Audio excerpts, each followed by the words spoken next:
मेरा नाम है स्वप्निल खताल और आज इस वक्त मैं एक गांव में आया हूँ एक रेस्क्यू कॉल अटेंड करने के लिए। और ये वाला रेस्क्यू कॉल बहुत ही खास है, वो इसलिए क्योंकि यहाँ पर इनके घर में एक स्पेक्टिकल कोबरा होने की इन लोगों ने मुझे खबर दी है। मेरे पास इसे पकड़ने के लिए कोई भी हुक, टोंग या फिर कुछ भी ऐसे उपकरण नहीं है, तो मैं आज आपको दिखाने वाला हूँ कि किस तरह से आप इन सांपों को या किसी भी सांप को रेस्क्यू कर सकते हैं, तब जब आपके पास किसी तरह के कोई पेशेवर या प्रोफेशनल उपकरण नहीं होते तब।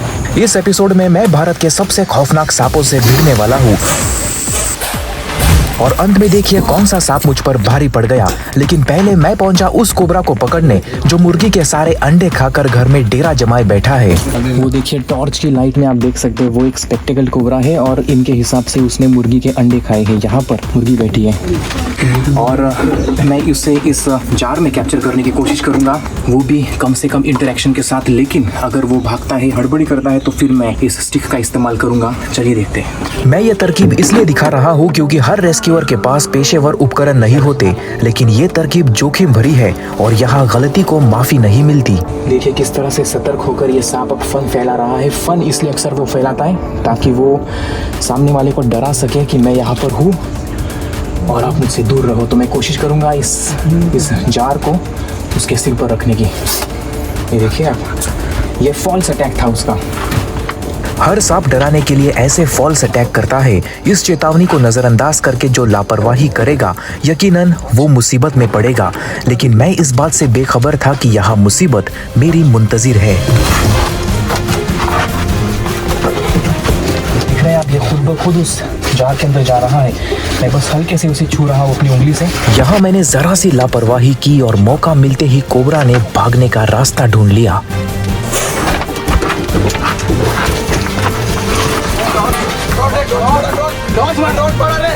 डिब्बे से निकलते ही मैंने कोबरा की पूंछ पकड़ ली, लेकिन अंधेरे की वजह से मुझे उसे छोड़ना पड़ा। अगर ऐसा नहीं करता तो शर्तिया तौर पर वो पलटकर मुझे डस लेता।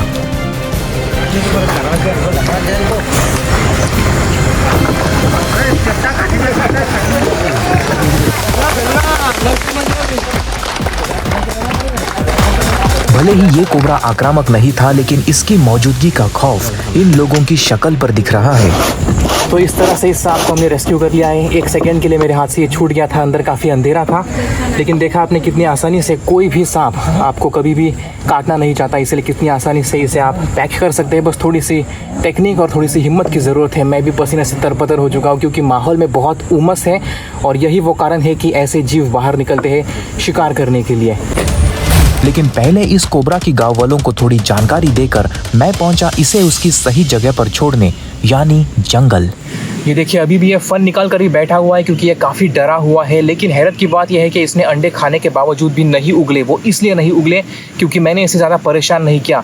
अमूमन जो स्नेक रेस्क्यू करने के लिए जाते हैं वो सांप को थोड़ा सा परेशान करते हैं, वो डर जाता है और डरने के बाद वो उगल देता है। लेकिन अगर आप उसे ज़्यादा डराएंगे नहीं तो वो उगलेगा भी नहीं। इसने भी नहीं उगला था और अब मैं इसे इस खूबसूरत से परिवेश में इंसानी बस्ती से दूर आज़ाद करने के लिए आया हूँ। उम्मीद करता हूँ कि यहाँ पर ये अपनी बाकी की ज़िंदगी आराम से बिताएगा। और इसके जाने के कुछ दिन बाद मुझे रसल स्वाइपर से रूबरू होने का मौका मिला। बहुत सारे स्नेक रेस्क्यूअर्स जो है वो रसल स्वाइपर को सिर की तरफ से पकड़ने की गलती करते हैं, लेकिन ये आपकी ज़िंदगी की सबसे बड़ी गलती साबित हो सकती है। वो इसलिए क्योंकि किसी भी सांप को सिर की तरफ से पकड़ा जाना अच्छा नहीं लगता। देखिए जैसे मैं टोंग इसके सिर के करीब लेकर जा रहा हूँ, ये आगे की तरफ हिल रहा है। और इसमें दूसरा जोखिम ये है कि अगर आपने गलत जगह पर ग्रिप कर लिया, थोड़ा सा पीछे या थोड़ा आगे, या फिर आपकी ग्रिप फिसल गई तो आपको बाइट लग सकता है क्योंकि इसका जबड़ा बहुत लचीला होता है और इसके जो दांत हैं वो काफ़ी लंबे होते हैं। ये सांप फुफकार रहा है, भाग नहीं रहा। इससे साबित होता है कि ये काफ़ी दिलेर प्रजाति का सांप है।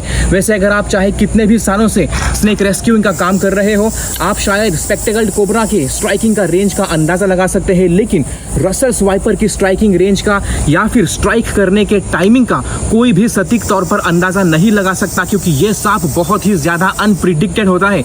ऐसी बात नहीं है कि ये सिर्फ आगे की तरफ से हमला करेगा, ये अगल बगल में भी झपट्टा मार सकता है। फिर शायद आप सोचे कि आप इसकी पूंछ पकड़े तो आप महफूज रहेंगे, लेकिन ये भी गलत है क्योंकि ये सांप बिजली की तेजी से आपके ऊपर झपट्टा मार सकता है, आपके हाथ पर या पैर पर बाइट कर सकता है। इसीलिए इन सांपों को बगैर हाथ लगाए पेशेवर स्नेक रेस्क्यू के इक्विपमेंट्स का इस्तेमाल करके ही देखा आपने किस तरह से मैंने इसे टोंग से छुआ तो इसने टोंग के ऊपर बाइट किया। तो पेशेवर स्नेक रेस्क्यू के इक्विपमेंट्स का इस्तेमाल करके ही इन्हें रेस्क्यू करना सही होगा। मैं इस सांप को इस जंगल में लेकर आया हूँ और यहाँ पर पीछे की तरफ एक नदी है, तो ये वहाँ पर महफूज रहेगा। इसे खाने पीने के लिए शिकार की भी कोई कमी नहीं होगी और रहने के लिए भी अच्छा आशियाना है। इंसानों से इसकी भिड़न नहीं होगी।